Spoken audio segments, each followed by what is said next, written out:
Ini masih di Yogyakarta. Ya, dulu sama seperti teman-teman, dulu juga TKI, dulu juga, ya pernah lah jadi kungyan, bahasanya kan jadi kungyan. Untuk cari-cari pekerjaan, lamar dari PNS waktu itu juga di Pekanbaru, kemudian nggak lolos, 5 kali saya pernah nyoba, terus terakhir saya uji, ijazah saya laku nggak, saya masukin KJRI. Saya KJRI Hongkong? KJRI Hongkong. Saya pernah masukin. Saya masukin, ya hasilnya 0 besar.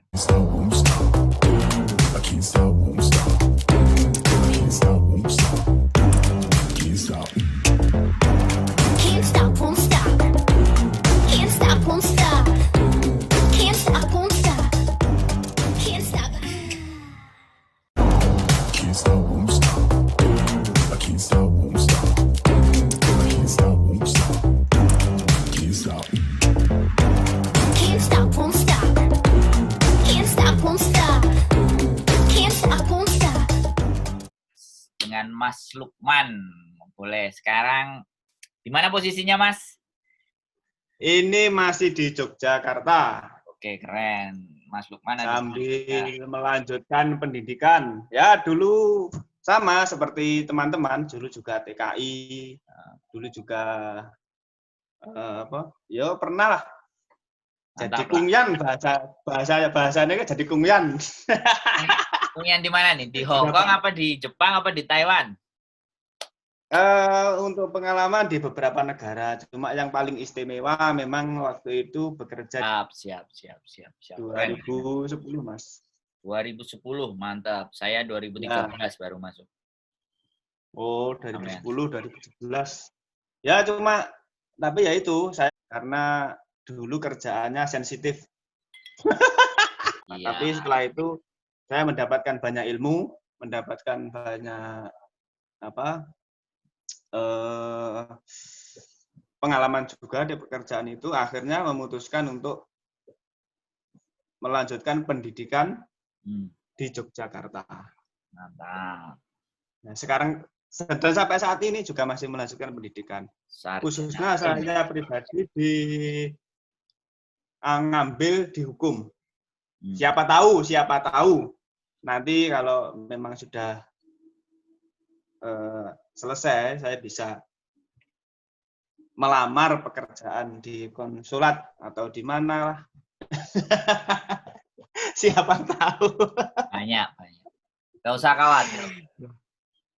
khawatir. Kalau sudah pegang SH itu gak usah khawatir. Iya. Saya aja pegang ijazah nggak pernah kepake kok. Ini yang saya cari MH, Mas. Ini yang saya cari MH. MH? Apa itu MH? Ya. Ini yang cari MH. Lah Mas Andro sendiri gimana? Ya, kalau saya sih ijazah atau pendidikan formal itu sudah saya lupakan, Mas. Jadi orientasi saya sekarang, dulu pertama kali saya bisa diterima kerja itu bukan karena ijazah sih malah, tapi karena transkrip nilai. Jadi ijazah belum keluar, tapi saya udah ngelamar ke perusahaan Jepang waktu itu. Perusahaan alat terapi dan suplemen. Jadi yang seru dari cerita ini kalau bisa saya ceritakan sama jenengan, jadi waktu saya ngelamar itu belum wisuda, kan nunggu 1 bulan ijazah itu kan. Saya pikir kalau nunggu 1 bulan ini kelamaan ini, aku nggak jadi manusia ini. Setelah selesai sidang kan, tugas akhir itu udah selesai dalam durasi waktu 2 minggu, kemudian transkrip nilai udah keluar dan tugas akhir dapat nilai C, saya langsung ngelamar, terus tak pakai fotokopi itu transkrip nilai semester 5-nya, bukan semester 6. Otomatis kalau semester 6 kan udah IPK akumulatif keluar kan. Nah, itu enggak, semester 5 waktu itu 3 tahun pendidikan saya di 3 ilmu perpustakaan. Udah masuk ya ternyata di interview dibilang bahwa kamu nggak ada ijazahnya, satu, terus kamu mukamu jelek, jerawatan, rambutnya berdiri, apa mungkin bisa katanya.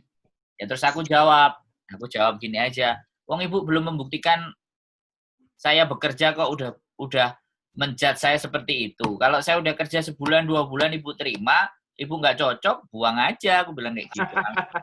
Jadi kenapa saya dalam proses interview itu udah langsung mengucapkan kata-kata yang seperti itu? Karena waktu masuk dunia kepecinta alaman, sebelum kita naik gunung atau sebelum kita arung jeram, kita itu wajib mempresentasikan apa yang kita lakukan persiapannya gitu. Mulai dari olahraga, teknik, materi. Waktu di kampus kan saya aktivis Mapala kan, mahasiswa pecinta alam. Jadi ketika kita mau menghadapi itu kan pasti harus presentasi, dan yang dihadapi itu senior dan alumni yang notabene-nya sudah mengalami apa yang sudah kita alami. Sehingga tahu sendiri Mas, kalau alumni dan senior kan ya memang kita diplomatis kan, ngomong presentasi. Yeah. Kalau kamu mati gimana? Terus kalau kamu tenggelam gimana? Terus kalau kakimu patah gimana? Kan pertanyaan-pertanyaan itu kan judgement gitu. Pertanyaan-pertanyaan yang ekstrim. Makanya begitu interview ya udah biasa gitu loh. Makanan kan setiap kegiatan dibilang kayak gitu. Nah, sekarang aja yang bermain dengan nyawa aja kita berani, ngapain kalau cuman bekerja dipecat aja takut. Nah, dari situ terus ya udah terus kamu jawabnya berani sekali gitu loh. Lah sekarang gini loh, aku bilang. Saya mengajukan sesuatu, kalau memang itu rezeki saya, ya Ibu pasti terima saya dong. Saya percaya gitu aja. Kalau Ibu memang nggak bisa terima saya, ya saya cari pekerjaan yang lain. Jadi jawabannya udah oke, terus besok datang jam 8 pagi sambil pakai sepatu, pantofel ABCD bla bla bla bla, ya udah terus kerja. Dari itulah ijazah saya 3 tahun nggak pernah saya pakai untuk melamar kerjaan. Jadi 7 tahun saya bekerja di perusahaan itu, mondar-mandir di 23 kota di Indonesia, ABCD, terus keluar saya ngelamar lagi di salesnya Nugget, itu dapat 6 bulan, 7 bulan, di Palembang udah, terus pokoknya nggak mau berhenti dan nggak mau pulang, nggak mau balik kampung untuk cari-cari pekerjaan, ngelamar dari PNS waktu itu juga di Pekanbaru, kemudian nggak lolos, 5 kali saya pernah nyoba. Terus terakhir saya uji, ijazah saya laku nggak, saya masukin KJRI. KJRI Hongkong? KJRI Hongkong. Saya pernah masukin, nggak apa-apa, terserah, ini tak upload sekalian. Jadi saya masukin, ya hasilnya 0 besar, nggak ada. Untuk orang seukuran saya tidak diberi ruang, tidak ada tempat, atau mungkin saya tidak beruntung lah, intinya kayak gitu. Tapi ya sudahlah, apapun ceritanya begitu cerita untuk masalah ijazah. Jadi saya sekarang nggak terlalu mikirin ijazah, yang saya pikirkan bagaimana saya mengembangkan potensi yang ada dalam diri saya untuk laku dijual, gitu ceritanya. Ya gini Mas. Kalau saya pribadi mengutip pengalamannya siapa itu, ahli filsafat yang terkenal, Rocky Gerung. Waduh, sangat. Itu kan sebenarnya kan kajiannya Rocky Gerung. Ijazah itu kan menandakan kita pernah sekolah. Betul. Tapi tidak membuktikan bahwa kita pernah berpikir. Ya mungkin kita juga pernah merasakan berpikir bertahan hidup di negeri beton, yang sangat keras. Nebeng sana, nebeng sini. Ya. Keras ya Mas. Menurut sampean memang keras di sini. Menurut sampean? Ya, menurut saya sama dengan julukannya aja negeri beton. Beton itu kan juga keras. Jadi kalau negeri itu julukannya negeri roti, ya mungkin agak lembek ya.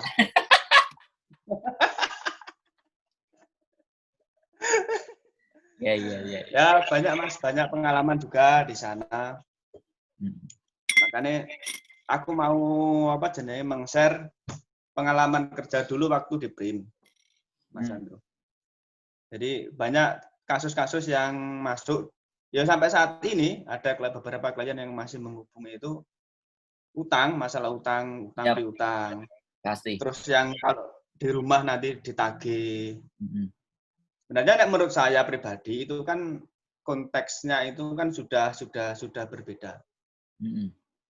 Saya pernah terjun di situ di perusahaannya.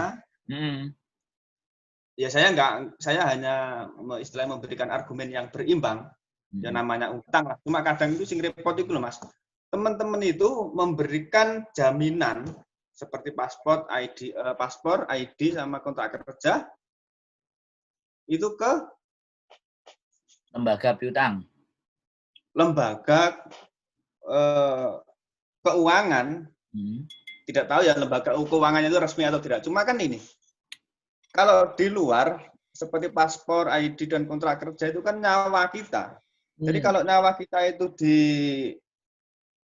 dipertaruhkan, terus kalau nanti ke depannya ada apa-apa ya kan repot juga yang mempunyai atas nama. Padahal kadang uang itu bukan kita yang sendiri yang memakai, kadang keluarganya, kadang orang lain, temannya. Terus akhirnya temannya itu juga tidak tahu di Indonesia itu tempatnya di mana. Terus akhirnya mohon maaf saya potong sebentar. Kelihatannya kalau HP-nya bisa sampean letakin ngomongnya lebih enak deh.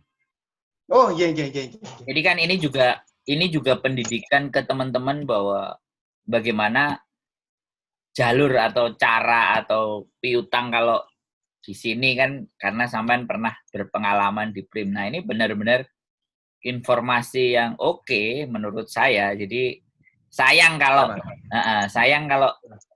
informasinya itu tidak kita kemas dengan istimewa, kan, Mas. Ya, mungkin gini, Mas, saya akan mengemas lagi informasi itu setelah saya coba mengoret-ngoret di buku dulu pasal-pasal mana yang istilahnya apa itu yang bisa meringankan. Nggak apa-apa, kan kali ini kan kita sharing kan, discuss ini dulu. Jadi kita bikin pembukaan boleh, nanti episode berikutnya bagaimana, terus kalau sampean juga udah punya channel kan bisa dinaikkan juga di sini. Artinya saya akan bisa ngeluarin isu gitu loh. Duluan naik, nah habis itu soalnya nanti, gini Mas, gini. Saya ingin memberikan mindset gini. Saya ingin memberikan mindset. Sebentar aku tak cari. Ya harus. Wadah. Bener. Ini informasinya ini orang yang sudah. Nah kalau kayak gini ini kan enak Mas gitu loh. Jadi sampai mau ngomong tangannya begini begitu jadinya kita dapat infonya. Ya.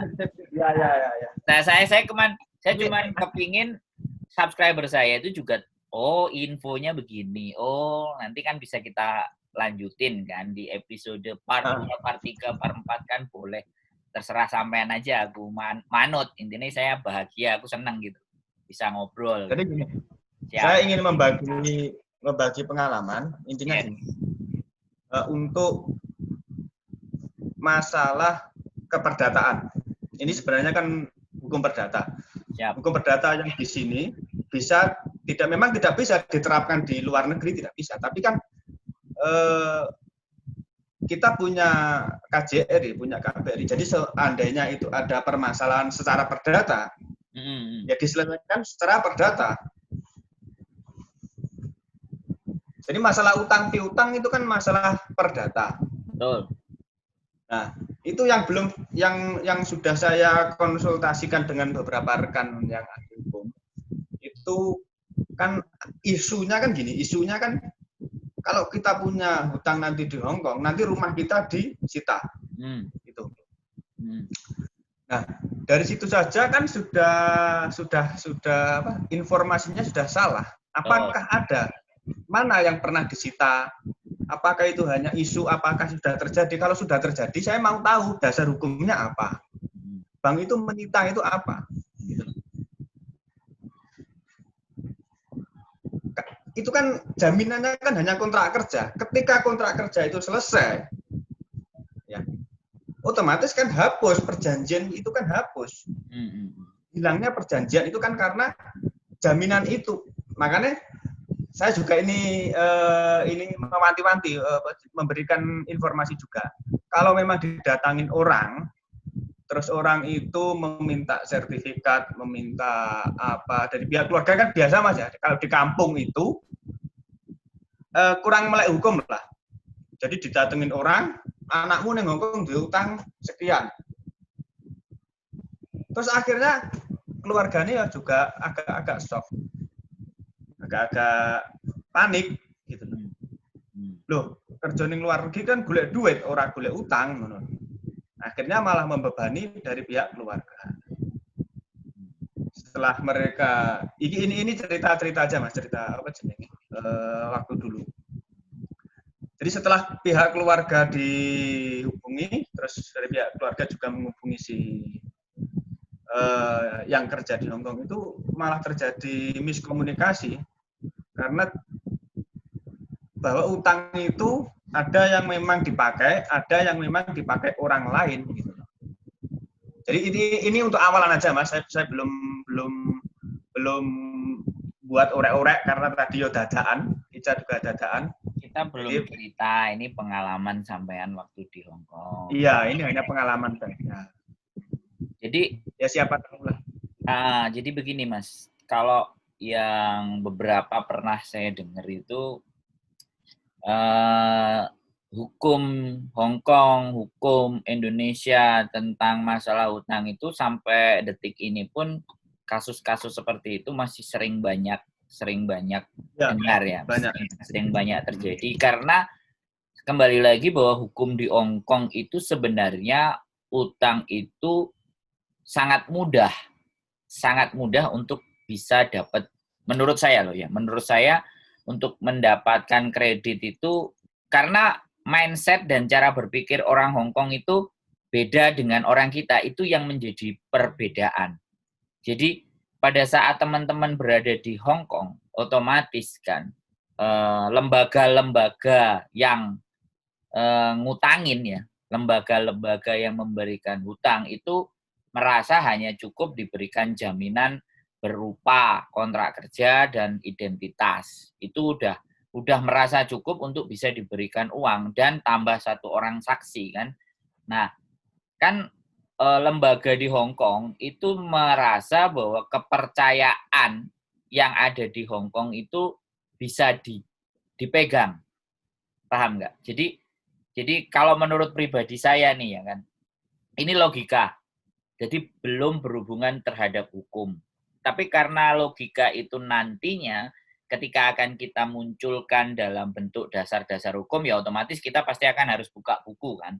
Tetapi saya berdasarkan atas logika dan pemikiran saya dulu gitu loh. Jadi kenapa hal itu terjadi? Yang kita bahas itu kenapa hal itu terjadi. Terus kira-kira pada saat hal itu terjadi, orang kita itu cenderung banyak yang bisa ngakalin. Sampean paham nggak? Jadi, nah kalau ataupun orang Hongkong itu ngakalin atau apapun, itu terlacak. Ya kan? Itu pasti akan sanksi sosialnya dia itu lebih kuat. Orang Hongkong itu sangat-sangat takut ketika mereka berurusan dengan permasalahan hukum. Itu orang Hongkong. Karena pada saat orang itu punya track record permasalahan hukum, yang terjadi, dia itu bisa blacklist. Dan blacklistnya itu nyata. Utang, misalnya salah satu ya, ini contoh aja, contoh yang sudah pernah saya rasakan sama istri saya kan. Istri saya kan udah di sini, udah KTP kan. Ketika dia mau menikah dengan saya, dia itu ada sebuah lembaga yang harus dicek untuk dinyatakan bahwa istri saya itu orang yang clear, tidak punya banyak utang, kemudian pembayaran pajak pekerjaannya atau kita bilang itu dia bayar 5% dari gajinya dia di tempat kerja itu, MPF ya, MPF. Jadi bayar pajak itu dia juga cek sebelum si imigrasi itu mengeluarkan KTP buat saya. Nah, yang saya rasakan itu gitu loh. Track record ternyata ada 5 bulan yang istri saya itu sebenarnya sudah bayar pajak, tetapi belum masuk karena dengan di pihak perusahaannya belum disetor. Nah, itu kesandet. Jadi KTP saya nggak bisa, terus disampaikan ke istri saya bahwa kamu belum bayar MPF, padahal kamu posisinya masih bekerja di perusahaan ini gitu. Akhirnya istri saya langsung menghubungi perusahaannya. Oh iya, nah perusahaannya baru membayarkan, baru itu semuanya clear. Nah, itu kalau kita sudah kembali lagi menjadi residen. Jadi data semuanya akan resmi. Nah, bedanya dengan kita yang masih berstatus W, ya mohon maaf sekali lagi ya, W, itu tidak ada perlakuan secara hukum kayak gitu loh. Yang ada itu kalau ada rekod masalah, ketika dia perpanjangan kontrak atau mungkin dia pulang ke Indonesia membawa masalah dan dia tidak merasa tidak diselesaikan, begitu kembali, baru itu blacklist. Paham nggak? Jadi tidak ada beban mental. Tidak ada beban yang harus menjaga nama baiknya. Sehingga ketika dia gelap mata, ya udah resiko itu dia akan ambil. Nah, pemahaman itulah yang menyebabkan banyak kejadian-kejadian yang terjadi. Piutang-piutang yang tidak terselesaikan. Padahal dia pinjamnya misalnya yang nggak tahu nih, lembaganya entah resmi. Karena Hong Kong juga melindungi konsumen. Jadi kalau ada intimidasi atau nggak bayar utang, itu tidak terjadi. Walaupun sebenarnya di bisnis-bisnis yang tingkatnya besar atau preman, kadang hal itu bisa terjadi juga. Tapi cenderung tipis itu terjadi karena status teman-teman yang ada di Hong Kong itu ya statusnya sesuai kontrak. Ketika selesai kontrak ya sudah tidak ada tanggungan apapun. Makanya pihak-pihak, lembaga-lembaga yang bersangkut paut sama utang tadi berusaha sebelum anak ini kontraknya selesai harus bisa menyelesaikan tanggungannya. Lah belum lagi mereka kabur, belum lagi keluar dari majikan. Nah, yang kepotokan ini kan yang saksinya, Thomas. Nah, iya. Nah, terus menurut sampean sekarang gimana? Dari apa yang sudah coba tadi saya lempar itu kira-kira ya, kalau mereka menghilang, tidak dimajikan atau memutuskan untuk overstay dan ABCD. Nah, terus pihak saksi ini piye? Apa gak remuk, Mas? Nah, coba sampean dari sisi sampean mungkin ada ya. Coba kalau coba ini Mas, saya mikir sebentar mencari istilah apa grammar kamus untuk menyusun kata-kata yang pas biar mudah dicerna, karena ini kan juga gimana ya? Ini kan suatu perkara sebenarnya, Mas. Jadi perkara itu juga kalau kita berdasarkan asumsi dan mungkin argumen saya mungkin hanya sebatas pengalaman penyelesaian permasalahan. Jadi tidak bisa disamaratakan. Cuma hemat saya gini, ini kan yang saya sayangkan itu kan teman-teman itu berani mempertaruhkan ya, identitasnya dengan nilai uang yang kadang itu ya sebenarnya juga nggak seberapa.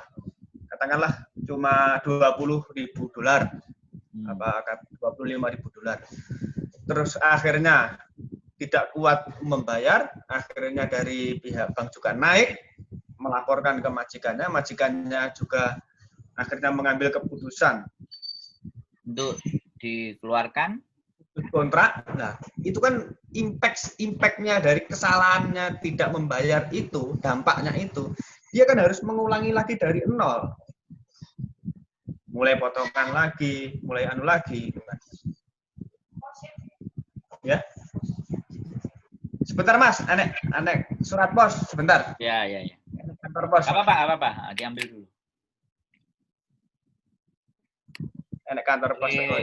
Mereka mempertaruhkan. Ya, mereka mempertaruhkan istilah nyawanya, mempertaruhkan data dirinya. Ya yang saya yang tak sayangkan cuma itu toh. Ya mungkin karena kebutuhan, ya juga mungkin karena mendesak, kebutuhan yang mendesak, beberapa keperluan-keperluan yang bersifat mendadak, dan ya itu salah satu-satunya jalan untuk mendapatkan uang ya itu. Pinjam. Jadi ya aku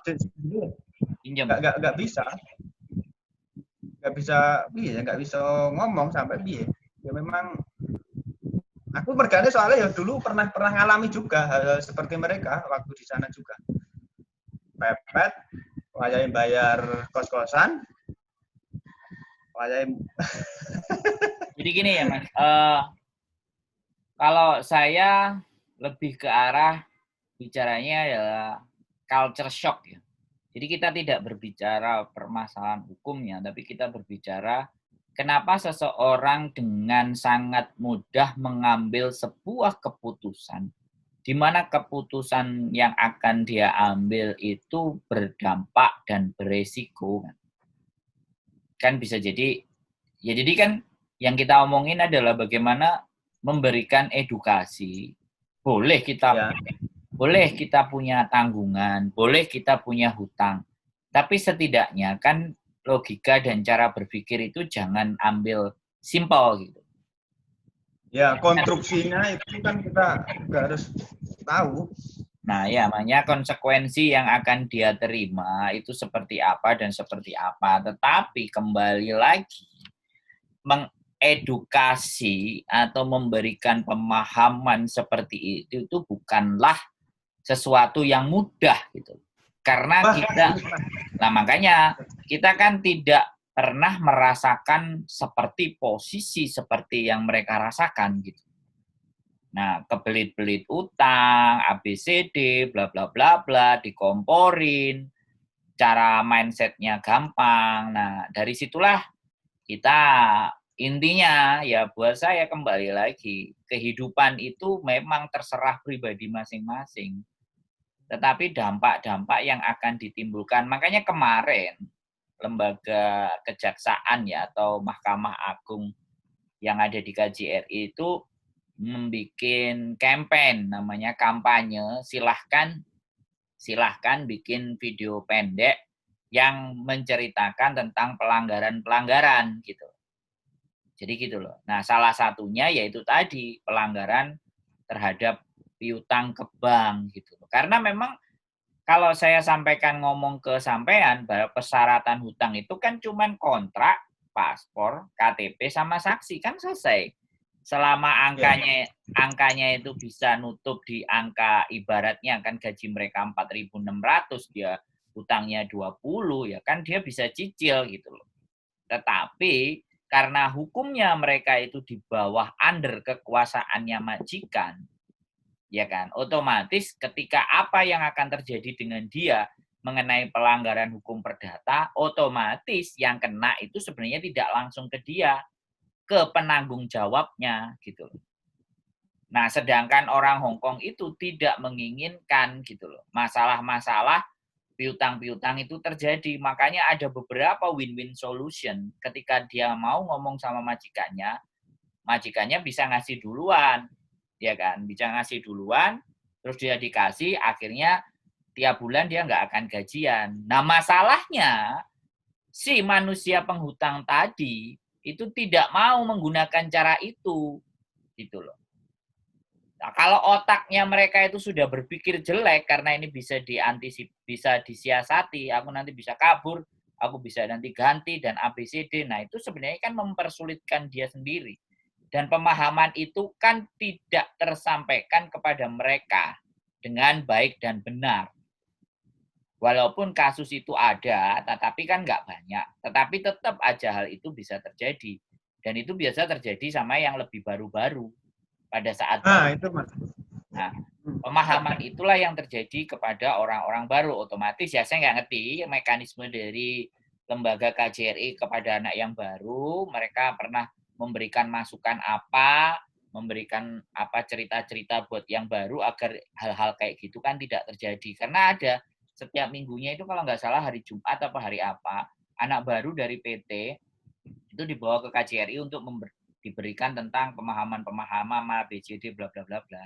Nah, mungkin dengan cara yang seperti itulah kasus itu bisa menurun. Tetapi kembali lagi di di sosial media pencarian orang hutang itu juga masih kerap terjadi dan banyak gitu. Nah, ini juga tidak bisa kita semerta-merta berbicara tentang masalah hukum dan semuanya, kembali ke habit, kebiasaan, ya, kembali ke habit, kembali ke cara berpikir, kembali dampak apa yang ditimbulkan ketika kita itu menghutang dan kita tidak mampu menyelesaikan.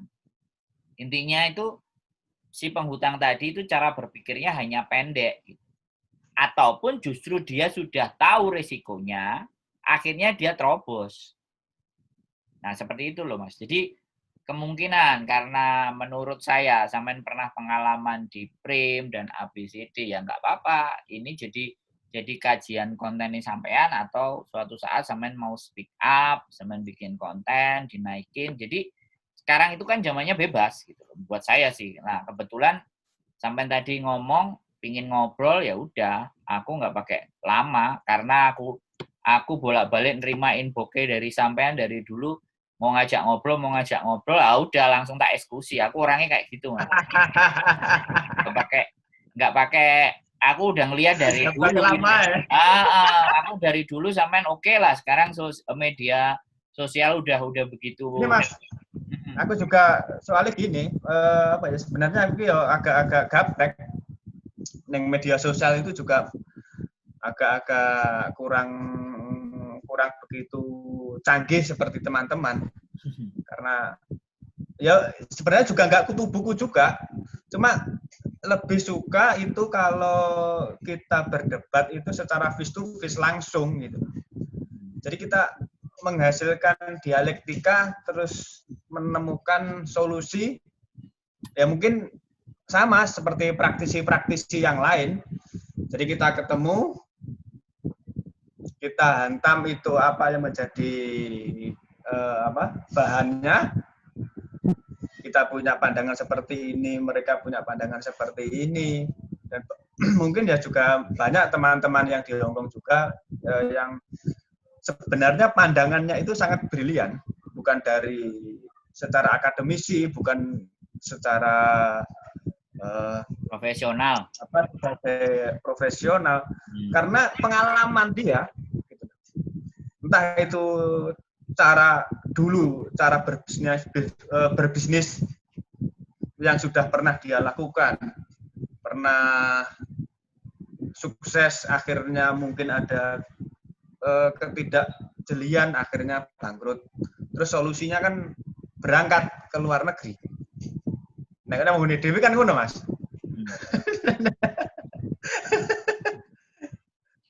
Jadi kalau saya boleh berpendapat bahwa nggak salah ketika sampean mau ngajak bertukar pikiran dan memberikan info. Tetapi kembali lagi bahwa ketika kita mengajak mereka berbicara, posisi mereka di mana dan mereka sedang apa, nggak pernah bisa free.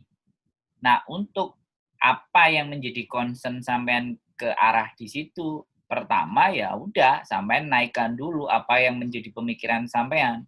Nah, mereka merespon enggak. Kalau mereka merespon secara komen, ya sampean belajar untuk lebih bijak lagi memberikan komen, dan ayo kita lanjutin diskusinya di Zoom atau kita lanjutin diskusinya di sebuah forum di mana langsung bisa ngomong gitu, nggak perlu komen gitu. Nah, pertanyaannya, kita manusia semua punya cara pandang masing-masing, hanya berani ngoceh di komen, diajak ketemuan aja ya nggak bisa, diajak zooman aja juga nggak bisa. Kalau ataupun ketemuan atau zooman harus kita yang merengek-rengek mau ngajak ngomong sama mereka, ya fucking bullshit kalau buat saya, ngapain gitu. Kenapa saya harus ngajak diskusi orang-orang di mana dia tidak punya capable, dalam artian bukan mendiskreditkan. Kalau memang dia niat mempertahankan argumennya dia, ya pastinya dia ayo mas. Dan yang penting pembicaraan itu menjadi kebermanfaatan, baru saya oke. Tetapi kalau pembicaraan itu justru akan menyebabkan pingin siapa yang kelihatan lebih pandai, ya silahkan. Saya nggak akan. Saya akan masuknya tajam ketika sudah ngobrol begini kan kita jadi tahu arah dan cara bicaranya mereka. Dan ternyata dibantah, ketika dibantah tidak memberikan sesuatu yang secara logika. Bantahan secara emosional dengan bantahan secara logika itu kan beda. Sampai kan juga bisa ngerasain gitu. Nah itu seringkali tercermin dalam sebuah komentar. Komentar itu tulisan. Tulisan kan nilainya datar. Tetapi kalau ngomong kayak gini kan, kita jadi tahu lawan berbicara kita itu punya cara pandang, cara berpikir yang seperti apa, kan kita jadi lebih tahu. Kan itu yang sampean harapin kan, untuk bisa share dan diskusi kan. Tapi pada faktanya, kita kan juga harus ngerti, Mas. Posisi mereka itu di mana. Dan bisa nggak tuh? Sampean benar kalau ngomong di Hong Kong itu banyak yang punya cara berpikir yang brilian. Tapi pertanyaannya ketika mau diajak diskusi sebagai sebuah bentuk forum agar nanti diskusinya itu mendapatkan sebuah nilai, itu tidak semuanya bisa mau, Mas. Saya sudah pernah mengajak para penulis-penulis yang ada di Hong Kong, yang notabene-nya ngisi media-media di Hong Kong, ya kan? Saya ajak untuk collab. Sudah saya pernah ngajak ngomong, bahkan yang mengkritisi KJRI pun saya coba untuk ajak untuk diskusi gitu. Bahkan ada juga penulis yang mau membahas tentang masalah kehamilan dan ABCD, tapi giliran mau di speak up, mukanya terlihat kayak gini, itu tunggu dulu gitu. Come on. Jadi kan saya jadinya ngerti toh, Mas. Kalau saya fair, saya berdiri atas diri saya sendiri. Otomatis saya tidak ada embel-embel di belakang. Jadi untuk saya speak up kan no problem, nggak ada masalah. Kalau sampean dulu, mungkin di 2010, sosial media belum seperti ini kan. Forum diskusinya ya ketemu ngobrol. Nah, kalau sekarang kan kita mau diskusi, mau dibuka, mau dinaikin ke YouTube, free. Selama kita tidak menyebutkan nama atau institusi, kan itu diskusi kan. Tinggal take and give ya. Kalau memang sekarang apa yang menjadi concern sampean kalau terhadap buruh migran atau teman-teman TKW ya. Kalau saya memang concernnya ke mereka, apapun persoalannya, apapun permasalahannya, apapun mulai dari cerai, selingkuh sama bojo, mulai dari pengalaman mereka dihajar majikan, sampai akhirnya nanti akan saya potongan, bicarakan kayak gitu. Saya mencoba untuk berdiskusi sama para penulis, orang-orang yang dianggap atau mungkin saya anggap brilian. Tulisannya bagus, sudah menghiasi media-media. Nah, kemudian ketika saya mau ajak untuk collab, dia bertanya ke saya kan, sampean mau tanya apa ke saya? Ya saya tanya ketika sampean menulis, berapa gajinya, adakah ini enggak ada pesanan untuk tulisan sampean? Sampai detik ini belum ada jawaban untuk saya ajak collab. Gue disik Mas. What the fuck gitu loh. Maksud saya kan kayak gitu loh. Pemikiran lu bagus, tapi lu mau kita korek kan enggak mau. So, ngapain muncul di permukaan gitu loh. Ketika kita mau mengkorek lebih dalam, tapi kan memang itu privacy dan hak dia gitu. Kalau mau collab dengan saya nggak mau drama.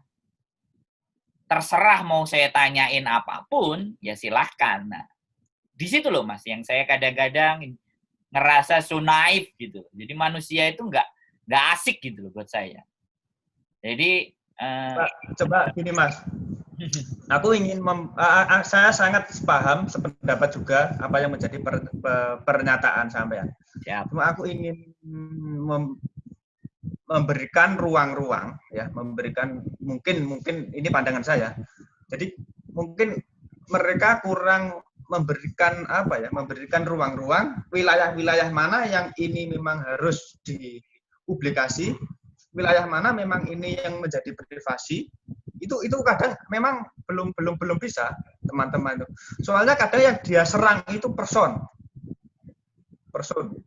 Entah itu pekerjaannya, entah itu mungkin ya Mas ya, entah itu karena minder karena status pekerjaannya. Padahal kan status pekerjaannya menurut saya itu kan nggak jadi urusan. Iya, nggak jadi konsen, nggak jadi konsen. Mau dia Iya. TKW, mau dia tukang sampah, mau apa buat saya.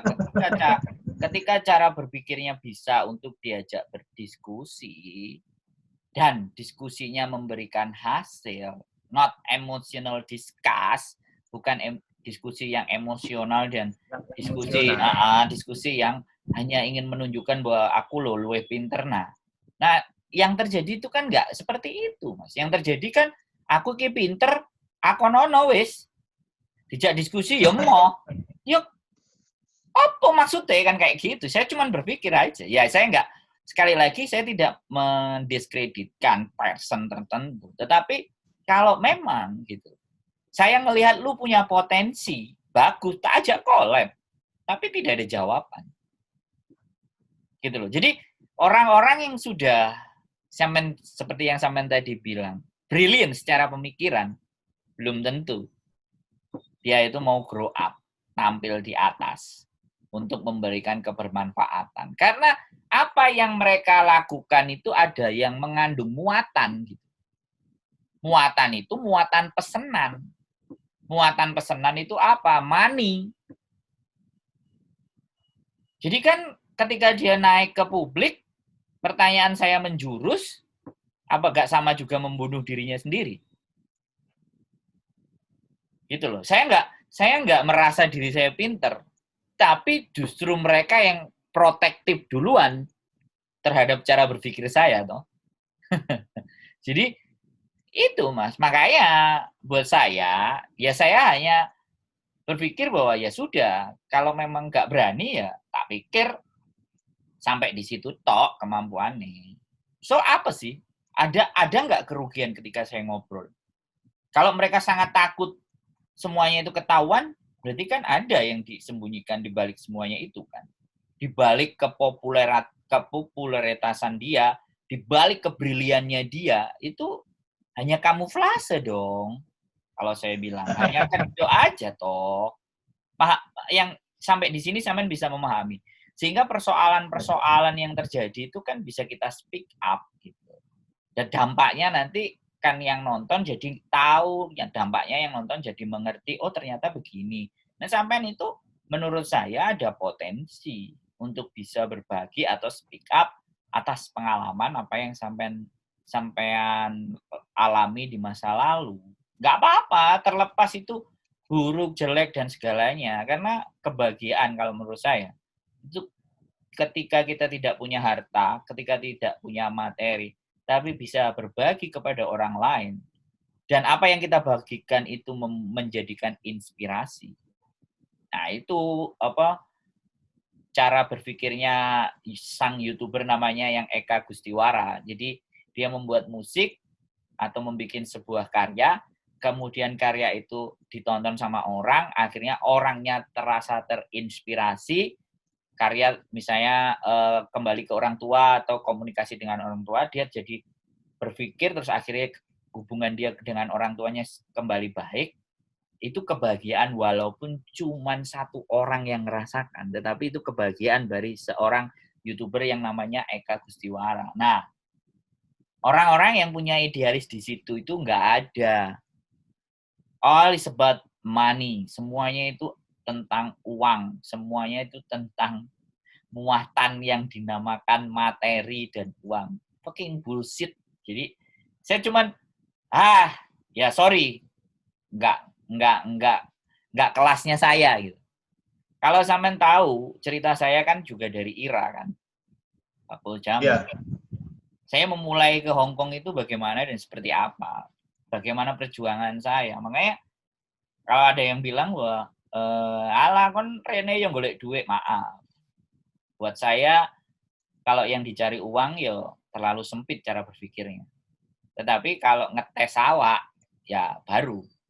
Jadi itu ketika saya ditanya lah apa saya awak ke Hong Kong. Ngetes awak. Bukan cari uang. Kalau uang mah ngikut, Mas. Uang itu ngikut. Ya kan? Karena saya bisa tidur di kos WP, saya bisa tidur di lapangan, saya bisa tidur di tempat terbuka. Jadi kenyamanan yang saya dapetin itu tingkat zona yang sangat tidak nyaman itu sudah pernah saya alami. Bahkan saya pernah pegang duit 100.000 tapi nggak bisa saya belanjakan apapun. Karena saya pernah punya pendidikan survival di hutan hampir 1 bulan. Diberikan uang entah 100.000, entah 200.000, terus kita mau beli gimana? Makanya itu untuk membuat habit, karena habit itu terjadi 30 hari. Makanya pendidikan survival itu sampai 30 hari. Dan itu berkesan banget buat saya, dan itu yang mengajari saya. Wong nggak ada manusia aja, kita mampu bertahan hidup. Hanya walaupun pegang duit itu nggak ada nilainya.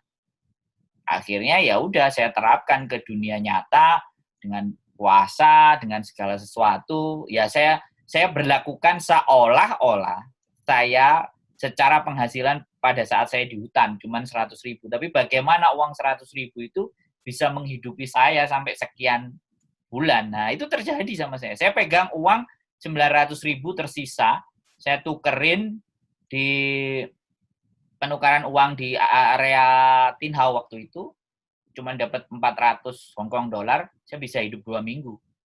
Saya tidurnya di Victoria Park. Dan itu real, kejadian yang real. Makanya kalau sekarang saya sudah di posisi ini, mereka bilang, enak, kamu enak, dapat istri ABCD, makan aja tai, aku bilang kayak gitu kan. Kalau gini Mas, coba aku juga mau mengkolaborasikan antara cerita sampean dengan cerita saya dulu. Ini membicarakan dulu. Ini bukan sekarang. Mungkin mereka menganggap kita sekarang sudah ada di puncak. Sebenarnya menurut saya ya belum, sama aja. Masih jauh. Saya sama aja kalau saya enggak ada. Nah, terus saya juga cuma gini. Ketika kita memberikan manfaat kepada orang lain, ini yang saya sarankan, yang saya rasakan. Dulu yang saya bisa lakukan memberikan edukasi kepada mungkin beberapa klien, cuma 1-2 orang atau mungkin maksimal lah itu satu lingkup wilayah RT. Karena ada peristiwa seperti ini, peristiwa istilahnya perkara yang dari luar negeri dibawa ke kampung menjadi heboh, itu kan biasanya yang mendengar itu kan satu kampung gitu. Jadi setelah saya tabayun, istilahnya bahasa mudahnya itu mengklarifikasi apa yang menjadi permasalahan. Akhirnya tetangga-tetangga dan istilah yang awalnya tidak tahu menjadi tahu, itu konotasinya itu juga buruk gitu loh. Karena yang diserang yang informasinya itu kan dari Hong Kong itu katakanlah 1 lengan. Tapi sampai Indonesia ini sudah segini. Katakan ini. Nah, dulu aku mempunyai konsep. Konsepnya itu ya itu tadi yang tak bilang. Aku jarang bermain di media sosial, itu kelemahanku. Jadi kalau media sosial itu ya cuma untuk lihat informasi, membaca aktivitas teman-teman itu seperti apa. Nggak terlalu menggunakan media massa ya untuk saat ini. Dulu memang ya nggak secanggih saat ini. Nah, ini pun aku juga belajar setelah melihat konten-kontennya Mas Sandro dan teman-teman. Aku ya kok malah pengen gitu. Ya harus, Mas. Jadi maksud saya kalau kita hidup itu janganlah no drama gitu. Janganlah pakai drama, terus jangan uang itu terlihat sebagai bentuk orientasi. Kita nggak akan independen. Gitu loh. Kalau saya loh ya. Prinsip hidup saya memang ketika orang ngomong bahwa weki gaya, gak butuh duit sembarangan lu. Bukan masalah itu. Kalau kita hidup itu semuanya bayang-bayangnya adalah uang, maka kita tidak leluasa bebas untuk mengeksplor diri kita secara mendalam. Terus yang kedua, jangan pernah punya rasa takut, kecuali memang kita nggak ada salah. Kalau memang kita salah, ya wajib kita akui, kan. Ya itu nggak jadi soal. Nah, saya bilang, saatnya sekarang sosial media, Mas. Sampean bisa berinteraksi dengan manusia seluruh dunia ini. Jadi, kita jangan bicara masalah, aku nggak menginginkan seseorang selalu merasa minder, merasa dirinya nggak ada kemampuan, merasa nggak bisa. Makanya kan kadang-kadang teman-teman pada saat belajar di YouTube dengan saya selalu bilang bahwa aku hanya nih goblok kok Mas, gaptek. Terus saya bilang, Mbak, please, kalau dengan saya, sama nggak perlu ngomong yang kayak gitu. Semuanya bukan orang pinter. Orang lahir di dunia ini semuanya dari nangis, merangkak, akhirnya berjalan. Jadi tolong dibuka mindset-nya, karena setiap apa yang sampean keluarkan di mulut sampean itu bagian dari doa. Aku selalu bicara seperti itu. Makanya aku juga bahkan ngomong ke mereka bahwa jangan pernah bilang sebagai pemula. Saya bilang, mari kita belajar bersama-sama. Saya selalu mengajak untuk bahwasanya sadar kaya, kalau kata Mardikuwowi. Atau servo kaya. Jadi alam pikiran bawah sadar. Nah, itu bisa kita buat untuk istilahnya adalah mempengaruhi mereka.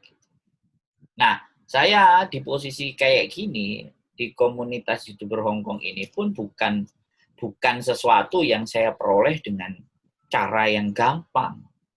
Jadi, segala sesuatu semuanya by proses, tapi nggak saya harus bercerita hancurnya, remuknya, kecuali ketika dia itu memancing atau justru menggunakan kata-kata enak gue saiki wis kayak ngene. Se. Boleh nggak aku bercerita supaya sampean nggak mengungkapkan kata-kata yang seperti itu. Jadi orang itu kan hanya melihat hasil. Tidak melihat kenapa hasil itu terjadi. Itu kan berarti cara berpikirnya dia begitu. Dan di sini masih banyak gitu. Orang-orang yang mempunyai cara berpikir di situ. Nah, di komunitas ini coba saya terjemahkan bahwa tidak ada yang tidak bisa kamu raih ketika kamu benar-benar bisa konsisten.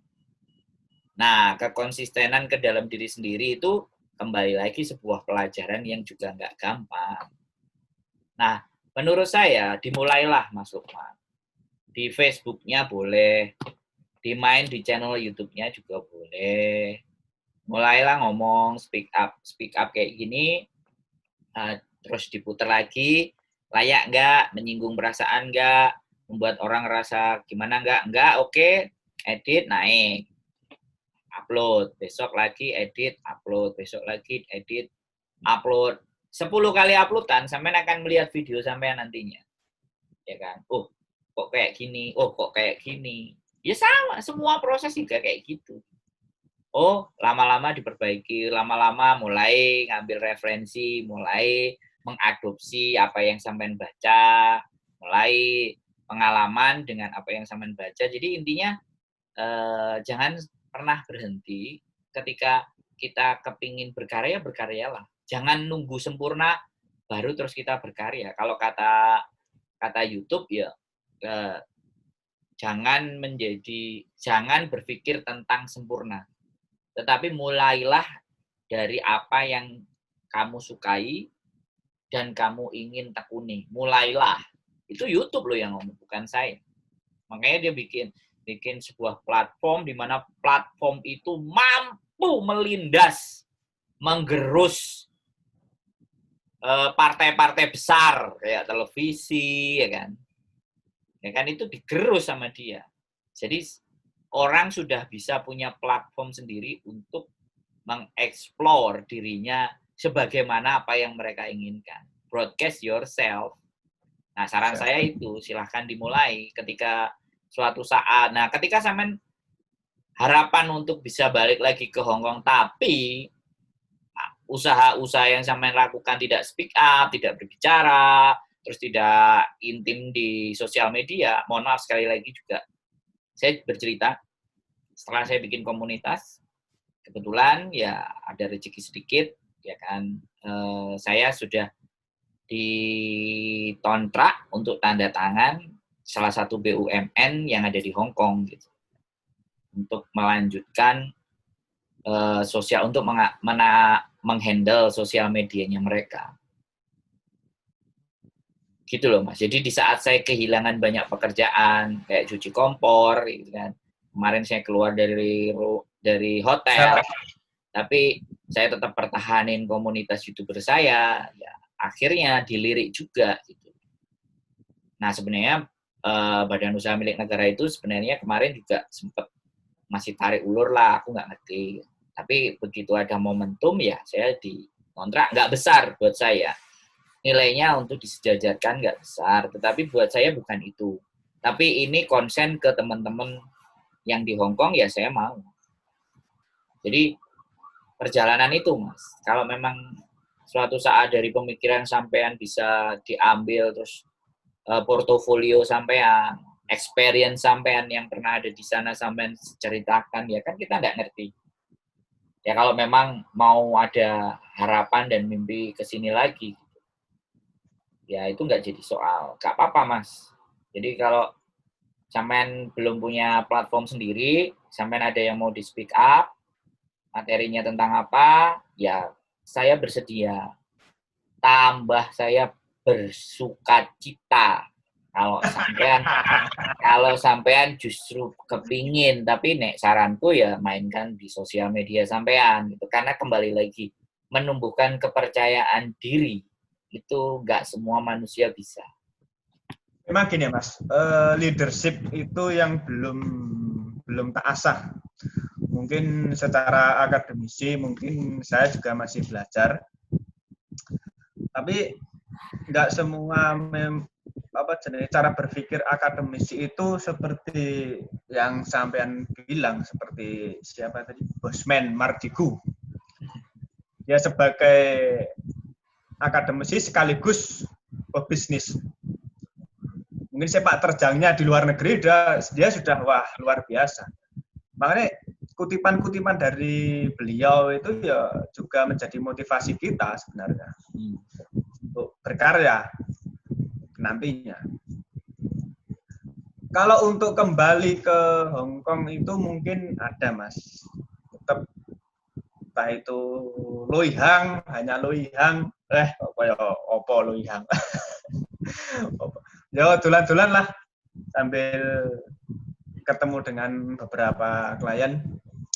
Cuma gini Mas, aku mau sedikit cerita tentang masalah dulu uang. Tapi ini menyangkut bisnis Mas ya, nggak apa-apa ya Mas ya? Yo boleh, bebas, ini ngobrolnya bebas. Jadi nggak usah kaku. Jadi aku 2012 itu kan iseng-iseng nggawa Yinwo itu loh Mas. Yes. Malet. Biyen kuwi aku bisa bawa 5 kilo.